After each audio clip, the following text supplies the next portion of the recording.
génesis de la nación española y los reyes católicos, que son sus autores como tales. Autores, naturalmente, a continuación de toda la Edad Media, la nación española se va gestando durante mucho tiempo, pero culmina en tiempo de los reyes católicos. Hay un hecho importante y que conviene recordar, y es que durante toda la Edad Media, con una España dividida en varios reinos que no llegan a su unidad justamente hasta este momento que nos toca hoy, hay muy pocas luchas entre cristianos. Es decir, la Edad Media entre cristianos es pacífica.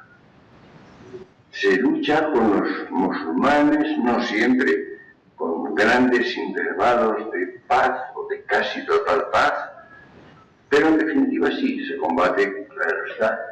Se considera, hay un proyecto permanente que es la recuperación de la España perdida. Y por tanto hay una conciencia de que es un deber de recuperar la unidad de España y esa realidad cristiana, lo cual quiere decir entonces europea, que naturalmente no acepta nunca, y esto es importante, la imposición musulmana, que España sea como han sido los países de África, de toda África del Norte, países durante siglos y hasta hoy de lengua y cultura árabe, de religión musulmana. Y esto evidentemente no se acepta nunca. Pero contramarchas entre cristianos, entre los reyes cristianos, son pocas, son muy escasas. Si ustedes comparan la historia de Francia, de Inglaterra, de Alemania, de las ciudades italianas, son incomparablemente más violentas y más constantes las tensiones, las luchas, las guerras abiertas en todo el tiempo. Esto es un hecho importante. Pero hay otro hecho también, que es que todos los reyes de España, quiero decir, los reyes en España, los reyes de los diferentes territorios que componen España, son parientes, son la misma familia, especialmente en los dos últimos siglos, lo cual naturalmente es un factor también de unificación, de aproximación muy importante.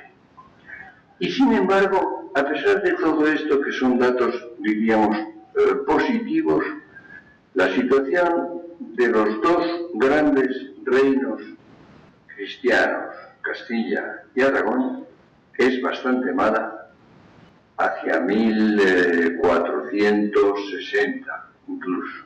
Es francamente mala. Hay dificultades económicas, hay grandes desigualdades, hay tensiones internas, hay evidentemente corrupción en los dos reinos, hay tensiones entre fuerzas y disensiones de la nobleza, de diferentes estratos sociales. Si hubiera preguntado a un castellano inteligente o a un aragonés inteligente qué pasa, qué se puede hacer, creo que hubieran dicho: esto no tiene arreglo, no tiene solución. Y tenían razón porque no había solución castellana, no había solución aragonesa.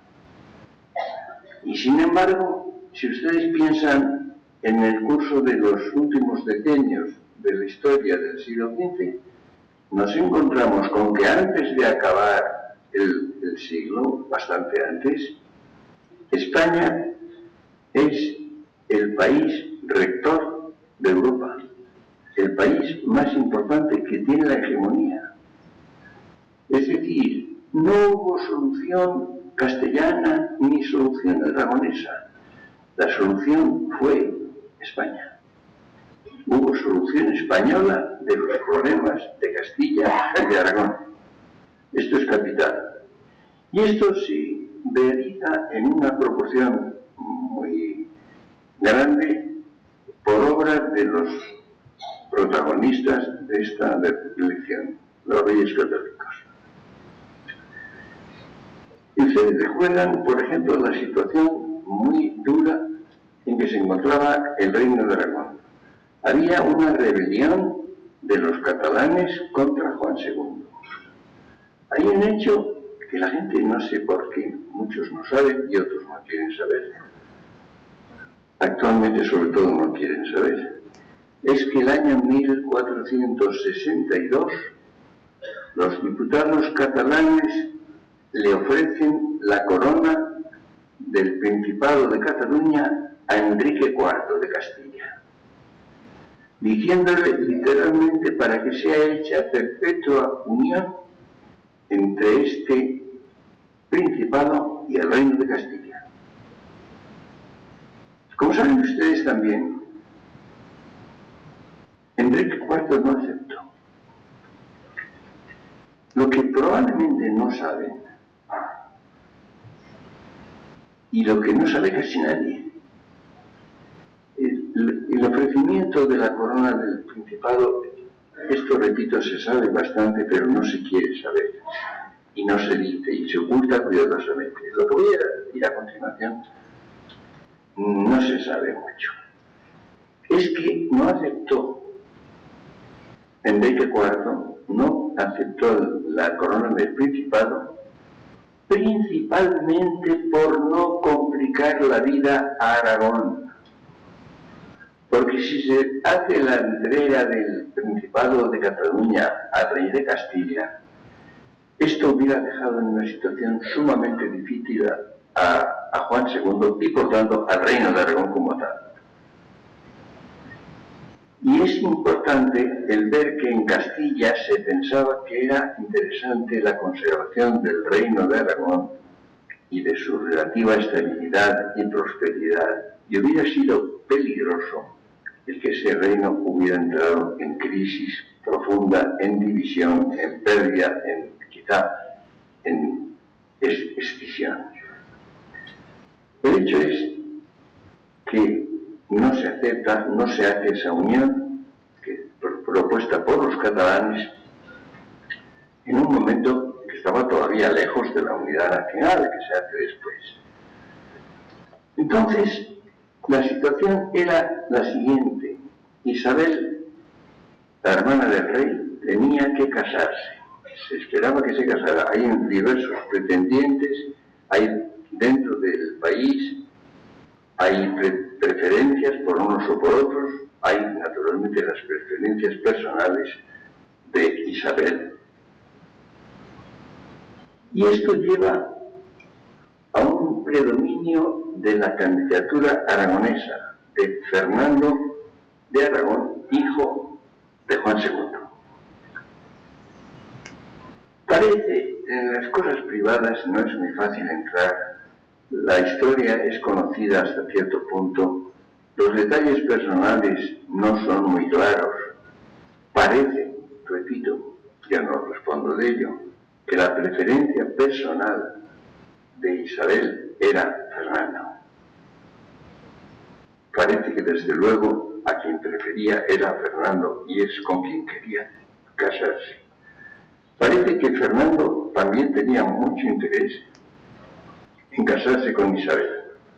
El hecho es que se cantaba en Castilla, Pedrón de Aragón, Bertuoles de Aragón, había un movimiento popular a favor de la candidatura de Fernando. Finalmente se hicieron estas bodas y se casaron Fernando de Aragón e Isabel de Castilla. Ustedes saben que se habían hecho a lo largo de la historia de la Edad Media una cantidad de matrimonios reales, la mayor parte de los cuales no pasaron de ser matrimonios, quiero decir, relaciones que no fueron ni siquiera permanentes y que no implicaron la vinculación, la unión de los territorios correspondientes a los contrayentes. Esto por una parte. En este caso la cosa fue distinta. Pero además lo importante fue que desde el punto de vista legal, desde el punto de vista dinástico, se estableció la igualdad de los dos cónyuges. Y naturalmente la reina propietaria, es la palabra que se emplea, la reina propietaria de Castilla es Isabel. Pero naturalmente Fernando, como marido, tiene también, es rey también de Castilla.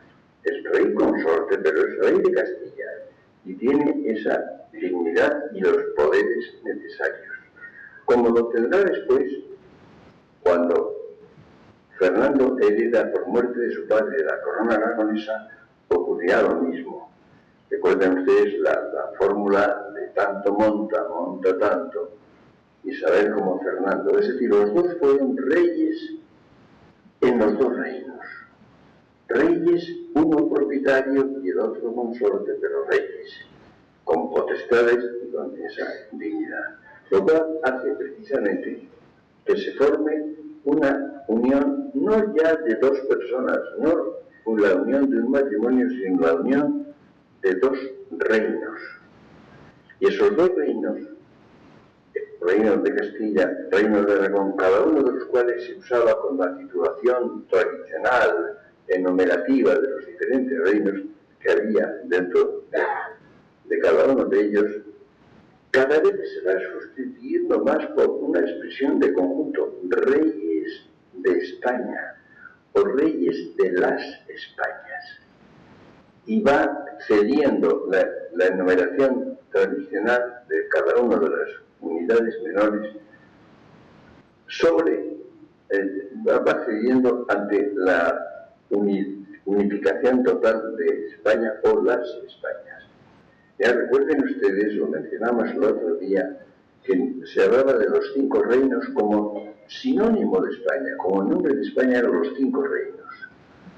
Es decir, no había un rey de España, hasta este momento no los hay, durante toda la Edad Media tardía, los siglos XIII a XV, no había un rey de España, sino reyes en España, reyes que eran reyes de España, que eran reyes de los diferentes territorios españoles.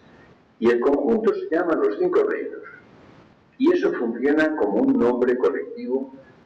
Recordé el otro día el hecho de que cuando se produce la unificación de Castilla y León, y por tanto si se cuenta como un solo reino, el reino de Castilla, quedan 4, se incluye Granada, que seguía siendo maometano, que tenía un rey musulmán, justamente porque pagaba parias, era en cierto modo como un protectorado de Castilla y se cuenta como si fuera un reino más.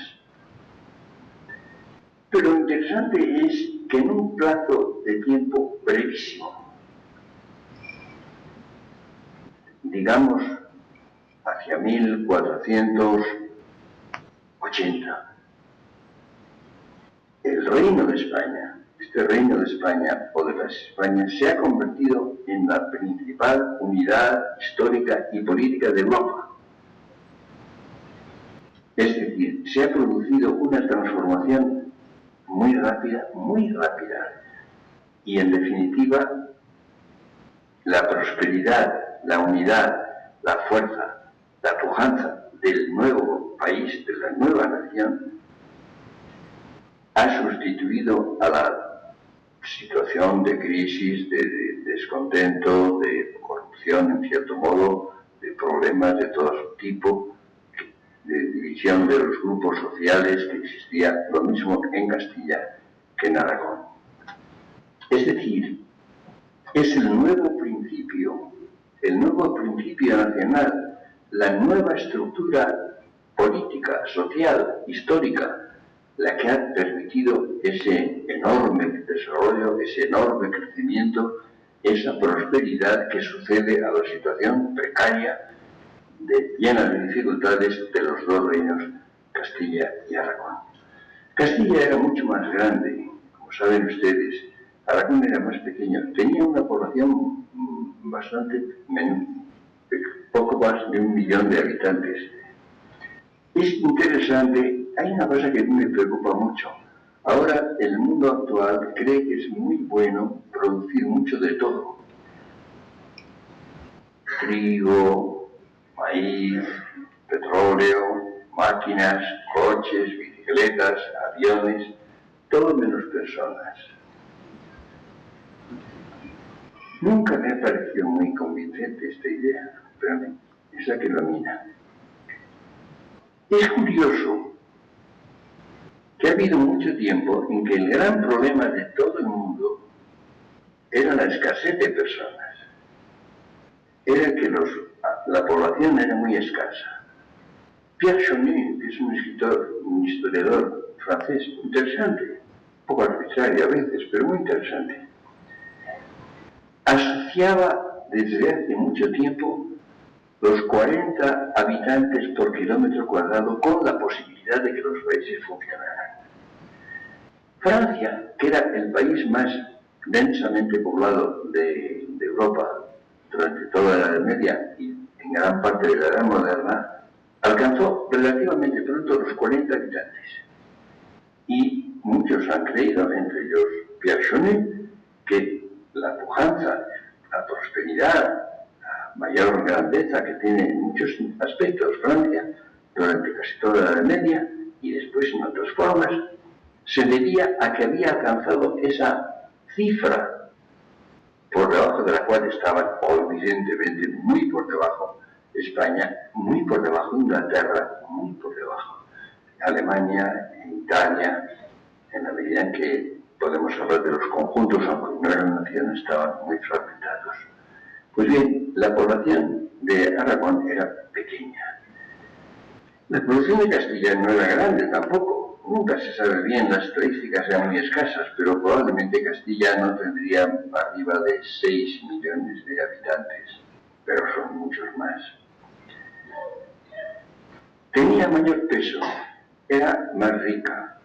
No olviden ustedes que la riqueza agrícola era la más importante en aquella época y las tierras de Castilla, más extensas, mucho más extensas, eran las que producían más. Hay un estudio, Gonzalo Áñez, que es un gran historiador y especialmente un historiador de la economía, mostró hace tiempo que la riqueza de Castilla, de España ya en tiempo del siglo XVI, era superior a la del resto de Europa y que, por ejemplo, los salarios en España, en tiempo de Felipe II, eran muy superiores a los de Francia en el mismo tiempo, lo cual casi nadie lo sabe y los pocos que podrían saberlo no lo creen. Eso es muy importante, la cantidad de las cosas que la gente no quiere creer.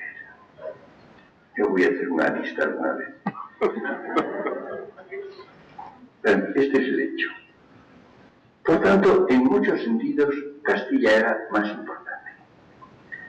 Ustedes saben, por ejemplo, que actualmente que se está haciendo una historia absolutamente ficticia de España y se cuentan cosas que naturalmente no tienen nada que ver con la realidad. Ahora se dice frecuentemente, sobre todo se dice en las regiones que se llaman periféricas, no sé si como eufemismo, ¿cómo? Se dice que eso de España y eso de nación, que es una cosa del siglo XVIII. De España se está hablando, bueno, primero de España, pero luego ya de España en toda la Edad Media. No tienen ustedes más que ver, ahora de Benedictidad, por supuesto, pero también la de José Antonio Maravall. Maravall escribió sobre la idea de un libro muy importante, sobre la idea de España en la Edad Media, donde se habla de España todo el tiempo. Se habla de la nación española desde el Renacimiento. Funciona como nación.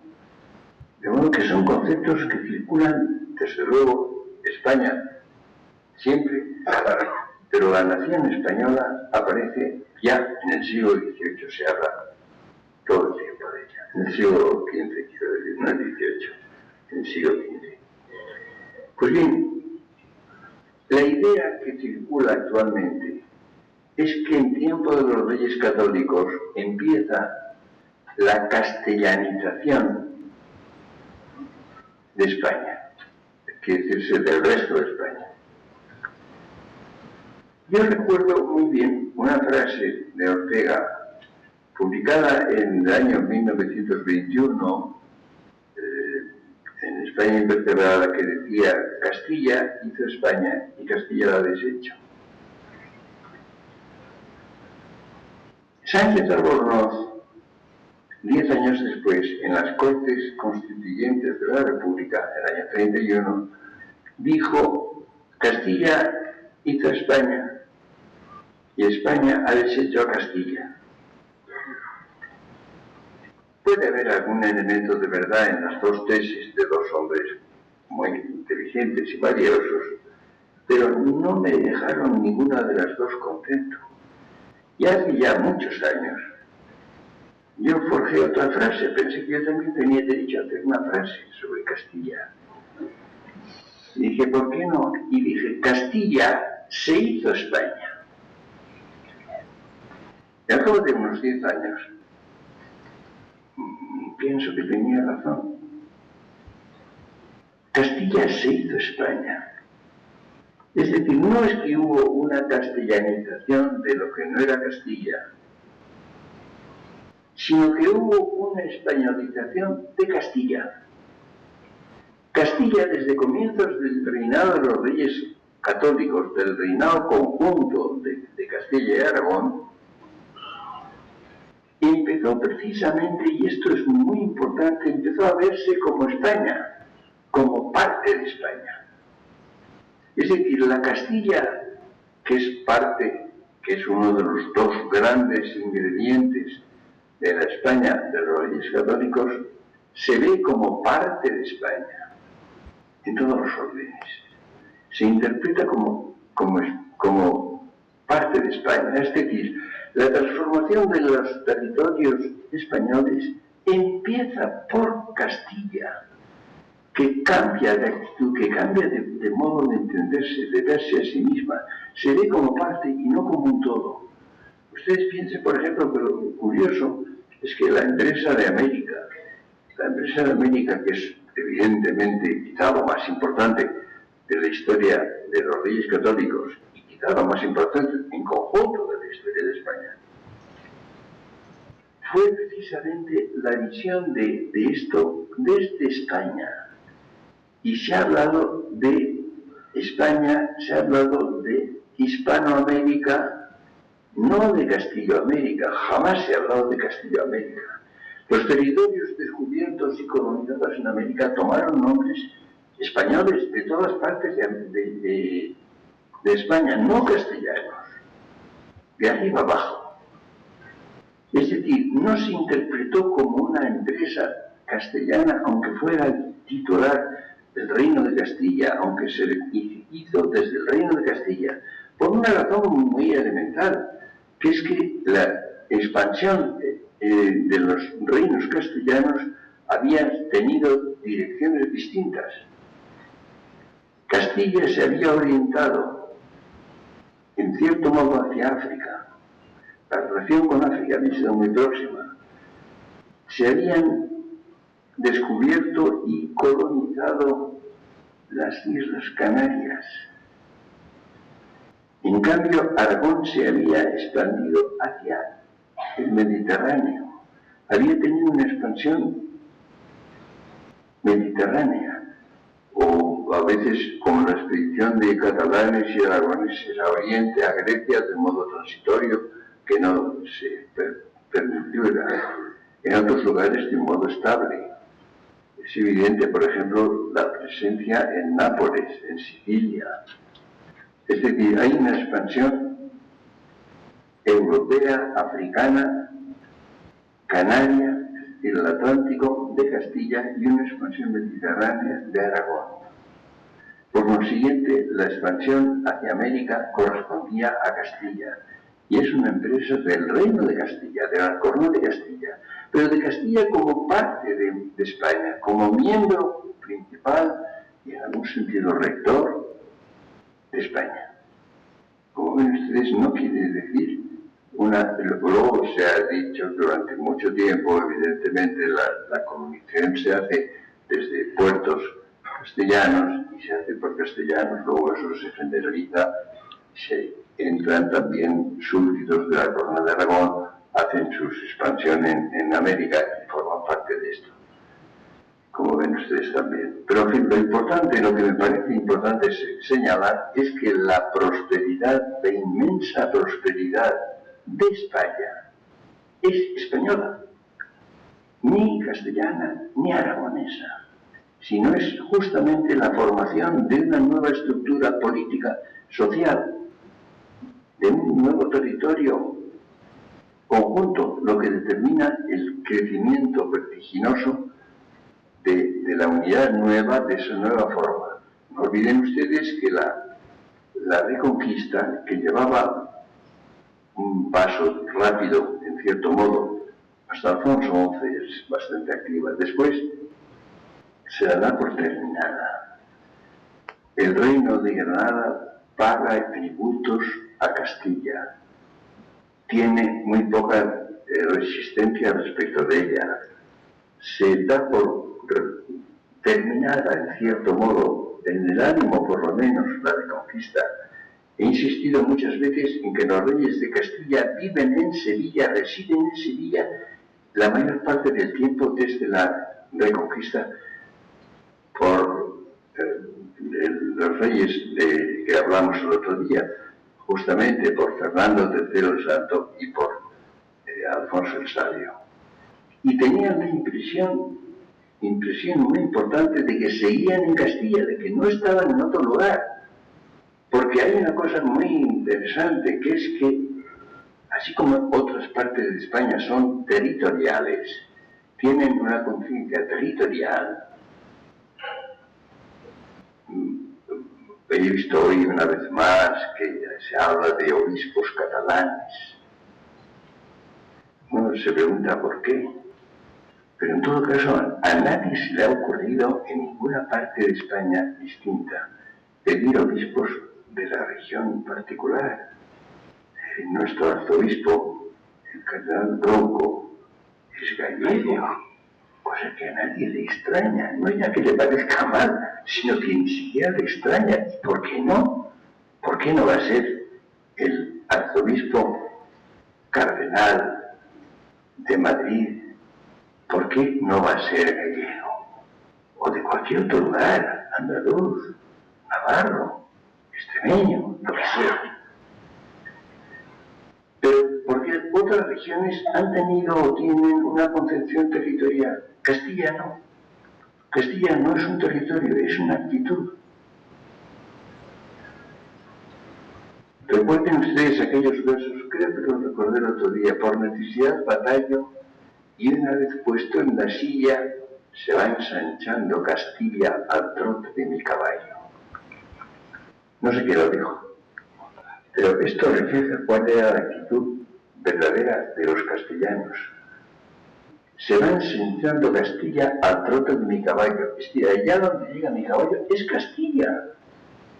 No es territorio ajeno, territorio no digamos extranjero, pero ni siquiera ajeno. Y esto es lo que hace evidentemente lo que llamo yo la españolización de Castilla. Que Castilla se vive a sí misma, se entiende justamente como una porción de España.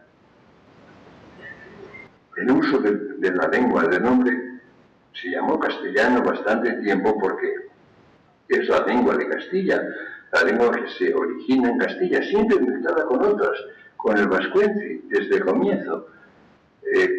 Unido hay un cierto bilingüismo en todas partes de España, con el leonés, que luego queda asimilado y confundido casi enteramente con el castellano, con el navarro, con el aragonés, que incluso, aun sin pertenecer hasta los reyes católicos a la misma unidad política, al mismo reino, sin embargo, es esa misma lengua.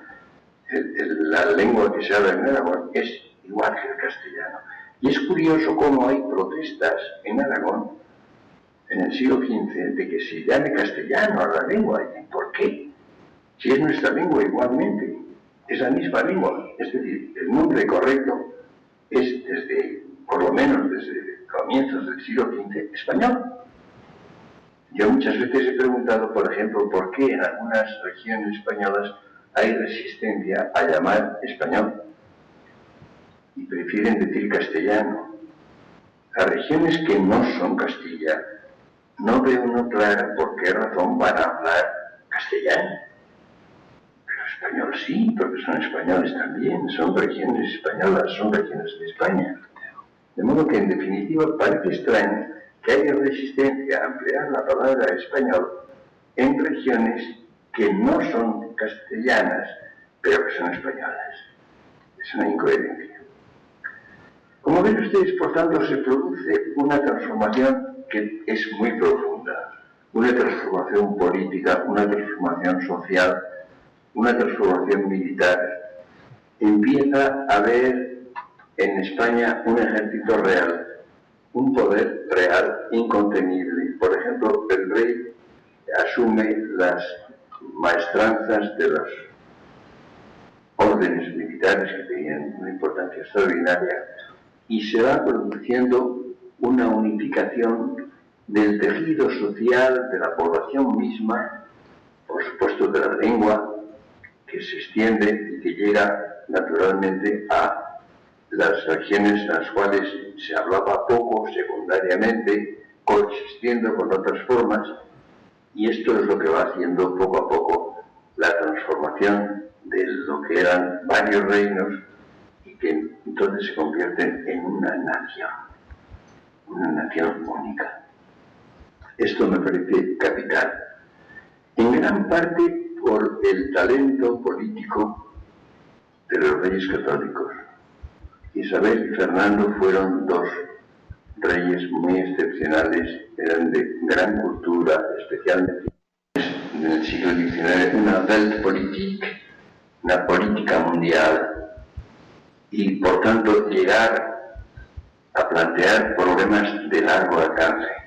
Es decir, la visión política de los reyes católicos, especialmente de Fernando, es justamente la creación de una estructura política no existente. Es la época en que se funda lo que propiamente es diplomacia. No olviden ustedes que la situación que conocemos como es nuestra de los últimos siglos, en que hay una representación y por tanto una presencia diplomática de cada nación en las demás, esto no existía. Había enviados, había embajadores a los cuales se mandaba con una embajada particular, con una misión de relación con otro soberano, con otro lugar, en otro momento, no de un modo permanente. Durante el siglo XVI, la palabra diplomacia quiere decir sobre todo diplomacia española. Es lo que hay como diplomacia normal y permanente, y es lo que va produciendo un fenómeno tan importante como la imagen que los países tienen unos respecto de otros. Hay una visión de lo que significa cada uno de los países. Recuerden ustedes esta frase tan aguda, todas las naciones se burlan unas de otras y todas tienen razón. Hay una visión en cierto modo satírica, en cierto modo crítica, hecha en enorme proporción de admiración, que es lo que yo echo de menos en esta Europa unida, en esta Europa pacífica y que no lucha, y que probablemente no va a luchar en el futuro. Europa se ha pasado la vida luchando unas naciones con otras, luchando y admirándose unas a otras, imitándose unas a otras. Yo echo de menos la admiración mutua que Europa ha tenido por sí misma. Hoy no se lucha, no se combate, hay a lo sumo rivalidades, principalmente económicas, hay poca admiración y, lo que es más grave, poco conocimiento. En esta época de comunicación constante, con todos los recursos de la técnica, en que por tanto en principio se sabe tanto de unos países y de otros, hay un profundo desconocimiento.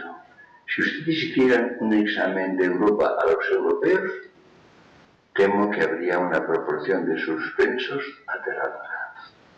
Se sabe un poco de algunas naciones, de la mayor parte no se sabe nada. No se tiene idea de qué es lo peculiar de ellas, de qué es lo propio, lo característico. No se sabe en general qué es importante en cada nación. Si ustedes preguntan quién, por ejemplo, qué personas son realmente importantes, creadoras en las diferentes naciones europeas, verán ustedes que aparte de unas cuantas figuras difundidas por la publicidad y por los medios de comunicación, hay un desconocimiento enorme. Lo pueden ustedes comprobar, por ejemplo, que diré yo, comparando con lo que ustedes conocen bien, que diré yo en España. Piensen ustedes, en definitiva, está empezando a cambiar esto un poco, muy poco. Pero hoy, ya recuerdo que estamos en el año en que estamos, ya en el siglo XXI. Se sabe un poco qué es España, cómo es España. Hasta hace muy poco tiempo, el desconocimiento que de España había en la totalidad de Europa era bastante inquietante. Como las cosas cambian, conviene estar al día y no confundir un año con otro, un decenio con otro. Como ven ustedes, por tanto, la transformación que se produce en España en tiempo de los Reyes Católicos es extraordinaria.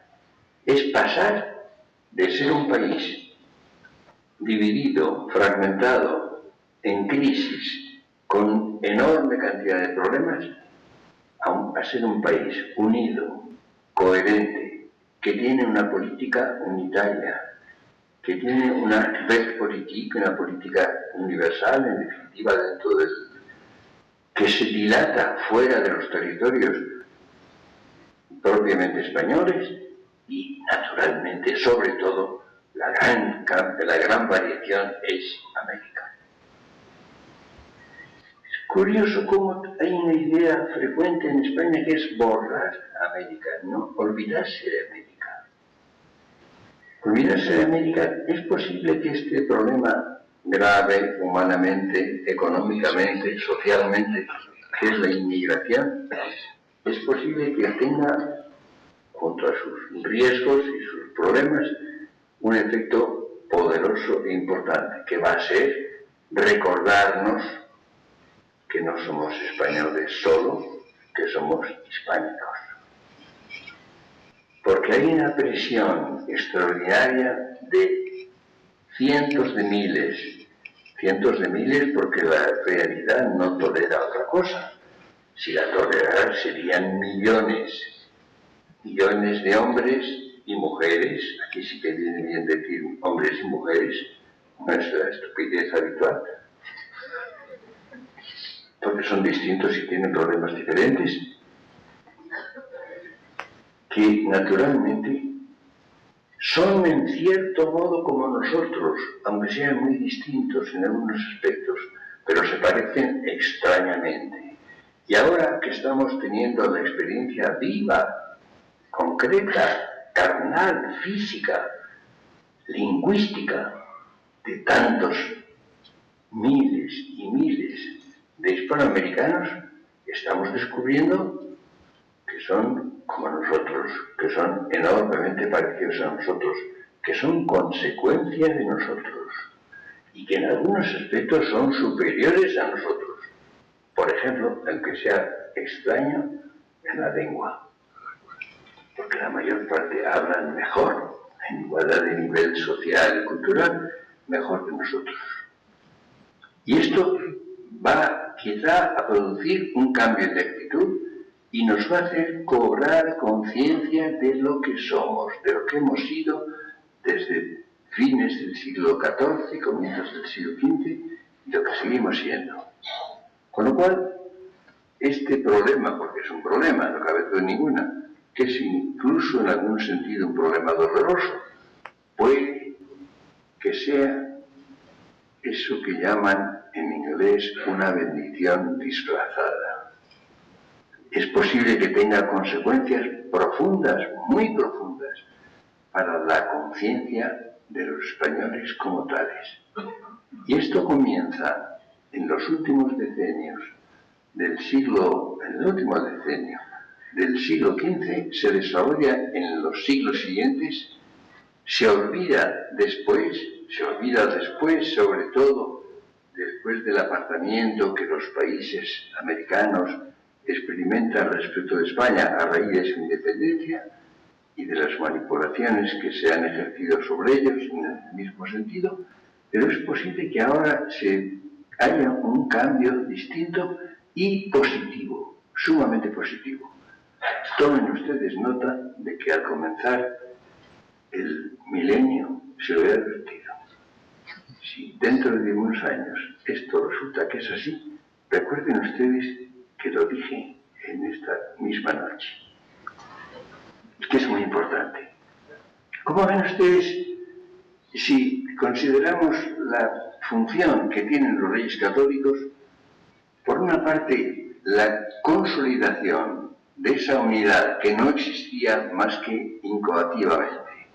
La formación de una nación que fue la primera nación propiamente que hay en Europa. La primera seguida muy pronto de otras, porque el concepto de nación requiere el plural. No puede haber una nación, nunca ha habido naciones en el mundo hasta este momento, nunca los ha habido. Ni lo han sido las unidades pequeñas, las ciudades griegas, ni lo han sido los grandes imperios, no lo fue la Hélade en su conjunto, no lo fue el Imperio Romano nunca, no era una nación como es natural, ni lo fue el Califato, ni el Califato de Oriente, ni el Califato de Córdoba. Es decir, no había naciones, había otras formas distintas, algunas más importantes que las naciones, pero otra cosa. Pero cuando hay naciones, son en cierto modo hermanas. Las naciones son varias, con diferentes grados de nacimiento, diferentes edades, diríamos, diferentes grados de maduración, pero son varias, son plurales. Están definidas en cierta medida por las relaciones de extranjería. Y esta es la razón de que, propiamente hablando, no haya razón en naciones en América. Ahora se llama naciones todo, Naciones Unidas. No son naciones, la mayor parte no son naciones, ni nada parecido. Ustedes piensen, por ejemplo, en África. Pero en todo caso, las naciones no lo son propiamente. En Europa sí lo han sido, en parte por las relaciones de extranjería. En América hay por una parte el Canadá y los Estados Unidos, pero las naciones hispánicas no son extranjeras unas respecto de otras.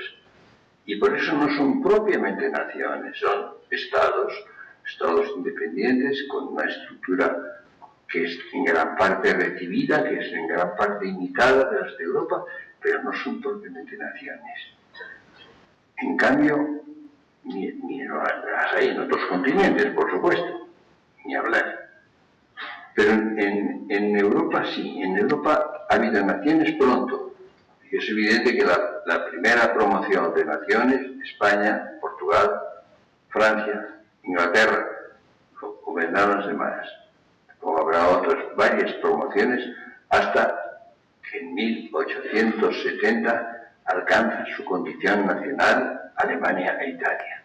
No antes. Si ustedes ven un mapa cualquiera, por ejemplo un mapa alemán anterior a nuestra época estrictamente, ven ustedes que es un inmenso mosaico de pequeñísimos estados que evidentemente formaban una unidad social, una nación en el sentido histórico. Es evidente, por ejemplo, que en la época napoleónica Fichte pronuncia las Reden an die deutsche Nation, discursos a la nación alemana, y habla de Alemania, pero no era un país, no era una nación oficialmente, no era un Estado único, unitario, y hubo no poca resistencia de los alemanes más inteligentes a la formación de la nación alemana, porque veían el peligro de algo que tardó mucho en aparecer y que se llamó Hitler. Lo veían, lo vieron los alemanes de la época de Fichte. Pero como ven ustedes, lo interesante de España es que es la primera nación europea y al mismo tiempo, casi al mismo tiempo, unos años después, la primera supernación, es decir, la unión de países heterogéneos, distintos, agrupados en una unidad histórica y política, que fue justamente lo que se llama el mundo hispánico. El mundo hispánico es la segunda gran creación de tiempo de los Reyes Católicos. Solamente iniciada en ellos, desarrollada naturalmente desde Carlos V y Felipe II y todo lo demás, pero iniciada por los Reyes Católicos, que está algo, por tanto, que está incoado desde los últimos años del siglo XV. Como ven ustedes, la innovación de los Reyes Católicos es fabulosa. Es curioso, nos hemos acostumbrado a ellos, los teníamos como algo familiar y casi casero, pero la innovación histórica que representan, el cambio inmenso que se produce en la realidad española y, por tanto, en la realidad mundial, es incomparable. No olviden ustedes el hecho de que un enorme continente, la mitad de un enorme continente, habla español. Yo pienso muchas veces que si se hablara francés, por ejemplo, desde más o menos la mitad de los Estados Unidos hasta el Cabo de Hornos, temo que no podríamos aguantar a los franceses. Nosotros tenemos la tentación de disculparnos, lo cual es curioso. Añadan ustedes otra cosa. Todo ese mundo conquistado, colonizado, repoblado, palabra que se empleaba mucho, por españoles, es cristiano, es católico, con más precisión. El único país cristiano de Asia es las Filipinas, el único. El mundo ha sido colonizado posteriormente por las demás naciones europeas, por muchas de ellas. Todos estos países europeos eran cristianos y muchos lo siguen siendo, pero no se han ocupado de evangelizar a estos países. ¿Por qué? No les ha parecido lo importante, no les ha parecido muy interesante. Les ha parecido interesante administrarlos, utilizar su riqueza, en gran medida también provocarla, producirla, pero no hacer cristianos. ¿Por qué? Pues porque los españoles han tenido un carácter curioso, que ha sido tratar a los hombres siempre como personas. Cuando digo esto, añado, no siempre bien, porque a las personas se las trata a veces mal, pero como personas. Hay un trato a las personas y hay otro trato a los animales o a las cosas. Se las utiliza, se las aprovecha, se las protege, se las cuida, pero no como personas. Los españoles han tratado siempre a los hombres como personas. No solamente de un modo individual, que se puede explicar y se puede comentar, no, colectivamente, históricamente. Justamente todo lo que ha tenido relación con España en la historia, y ha sido una porción inmensa del mundo, ha sido objeto de una relación personal. Esto puede gustar bien o parecer bien o mal. Recuerdo que hombres inteligentes, tan inteligentes como Montesquieu era muy inteligente, pero curiosamente no tenía la menor curiosidad por España. No entendió lo que significaba esa fabulosa construcción política que era las Españas, que era el mundo hispánico. No, eso no le interesó nada. Vivía a dos pasos de España. Estaba lleno de amigos españoles, sobre todo aristócratas. No se enteró de casi nada. Esto es muy curioso, es interesante. No tiene curiosidad por entender qué es esto de España. Y reprocha a España el que llenó América pues, de ciudades, con obras de arte, con palacios, con iglesias, con catedrales, con esculturas, con cuadros, y que obtuvo pocos beneficios de la explotación económica de estos territorios. Es decir, España empezó por donde terminan cuando llegan a un grado de gran civilización y de gran desarrollo los países que están en otros continentes.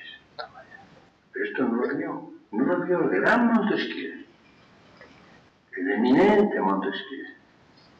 Si siquiera un catálogo de las cosas que no han visto los hombres inteligentes, sería algo aterrador. Pero es por tanto cómo se producen cambios radicales en tiempo de los reyes católicos que se van desarrollando, que a veces se van desvirtuando, que se van olvidando, que se van perdiendo en muchos casos. Pero es menester volver al origen. Lo que pasa es que en este curso vamos a tener que vamos a ir encontrando las consecuencias de esto. Porque claro, los reyes católicos tienen un reinado de unos cuantos años, hacen ellos mismos unas cuantas cosas, crean unas estructuras históricas, políticas, culturales que duran mucho más. Quiero decir que al decirles adiós a los reyes católicos, al decirle adiós a la génesis de la nación española, no les decimos un adiós definitivo. Nos vamos a seguir encontrando con ellos y con esa realidad durante todo el curso. A veces con eclipses, a veces con nieblas, a veces con extraños olvidos, pero creo que no los vamos a perder de vista. De modo que, hasta pronto.